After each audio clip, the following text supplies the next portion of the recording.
इस समय देखता हूँ। हेलो दोस्तों, आप लोग कैसे हो? फिर मैं आपको एक वीडियो लेके आया हूँ जिसमें आपको ये बताऊंगा कि ब्राह्मण का मतलब क्या होता है। इस समय मैं देखता हूँ सारे लोग ब्राह्मण के विरोधी, कुछ लोग विरोध में बोलते हैं और कुछ ऐसे ब्राह्मण समाज के लोग हैं जो अपने आप को कहते हैं कि हम ब्राह्मण हैं। सही है, लेकिन मैं आपको एक चीज़ बताना चाहता हूँ, सबसे ज़्यादा ज़रूरी तो ये है कि ब्राह्मण का मतलब क्या है वो जानो। ब्राह्मण का मतलब है हमेशा किसी को, दूसरे को शिक्षित करना और सही राह पे ले जाना और सही राह दिखाना, किसी को गलत राय नहीं देना और किसी को गलत तरीके से उसके साथ दुर्व्यवहार नहीं करना। कुछ ब्राह्मण हमारे जो पंडित बड़े बड़े ज्ञानी हैं वो तो कर रहे हैं, लेकिन उनके साथ तुम चिल्लाने वाले लोग जो उंगली उठाते रहते हो, पहले अपने अंदर झांक के देखो तुम्हारे आसपास के लोग कितने अच्छे हैं और तुम कितने अच्छे हो। पहले ये जानना सीखो। ये कभी आपने जाना नहीं, तुम्हारी वजह से ही ये बेइज्जती जो होती है तुम्हारी वजह से ही होती है। सबसे पहले दारू, शराब, अंडा, गांजा, भांग पीना ये बंद करो। सबसे ज़्यादा ब्राह्मण ही इस जगह पे लुप्त है। आप देखिए, किसी दारू ठेके पे पहुंच जाइए तो किसी मुर्गे वाले के यहाँ पहुंच जाइए, कहीं भी आ जाइए, गांजा लेने वाले के यहाँ पहुंच जाइए, सारे लोग सबसे ज़्यादा ब्राह्मण ही आपको ज़्यादा मिलते हैं। जहाँ देखो वहीं नज़र आते हैं। और आप पिएंगे गांजा और कहेंगे कथा, पिएंगे दारू, देंगे भाषण, तो अब भाई कैसे चलेगा? आपको गलत लोग ठहराएंगे ही और गलत कहेंगे ही। पहले सही बनना सीखो, पहले सही कार्य करना सीखो। आप अपने आप को तो बदल नहीं सकते हो, दूसरे को बदलने चले।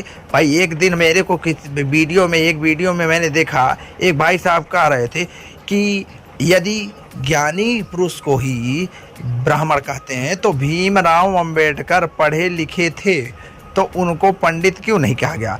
और हमको उनकी बात बहुत सही लगी। वो सही कह रहे हैं कि यदि पढ़े लिखे व्यक्ति को ब्राह्मण कहा जाता है तो भीमराव अंबेडकर को ब्राह्मण कहा जाना चाहिए।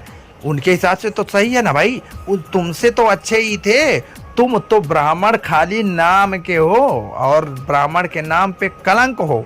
कुछ लोग ऐसे हैं जो कलंक हैं, धब्बा है ब्राह्मण के नाम पे। क्यों? क्योंकि वो गलत काम दिन भर करते रहते हैं।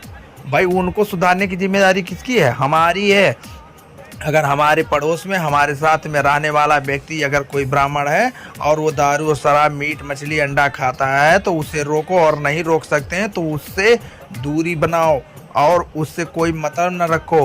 पूरे समाज को चाहिए कि उससे दूरी बनाए और उसके किसी कार्य में हाथ न डाले, उसे निष्कासित किया जाए। ऐसे व्यक्ति को जो दुराचार फैला रहा हो और गलत फैला रहा हो। तुम उस एक व्यक्ति के चक्कर में सारे देश के लोगों को गालियां पड़ती हैं, सारे लोग गाली देते हैं हमको। कभी मार्केट में निकल करके किसी शहर और दुनिया देश में जा करके देखो ना तुम्हारी क्या हालत है, और उस हालत के जिम्मेदार कौन है? हम खुद हैं। इसके जिम्मेदार कोई दूसरा नहीं है। अगर हम सही रहेंगे तो लोग हमको सही मानेंगे। किसी की ज़रूरत नहीं होती है। आपको मालूम है कि नीम का पेड़ नीम ही रहेगा और आम का पेड़ आम ही रहेगा, किसी के कहने से नहीं हो जाएगा। लेकिन यदि नीम का पेड़ नीम तब रहेगा और आम का पेड़ आम तब रहेगा जब उस आम के पौधे में आम ही फरेगा और वो फल देगा तभी।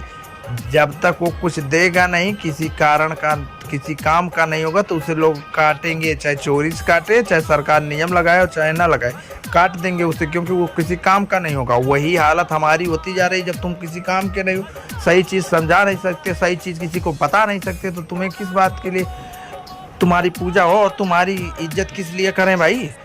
तुम अपने आप को अगर पूजा और इज्जत दिलवाना चाहते हो, इज्जत कहीं से ज़बरदस्ती नहीं ली जाती है। इज्जत पाने के लिए अपने आप को उस लायक बनाना पड़ता है। कम से कम इज्जत दूसरे से ना मिले ना सही, अपने घर से तो इज्जत लो, अपने आप से तो ले ही लो भैया। कम से कम दूसरा कोई तुम्हें इज्जत दे ना दे, अपने आप, अपने मन से तो इज्जत मिल रही है, उतना ही काफ़ी है।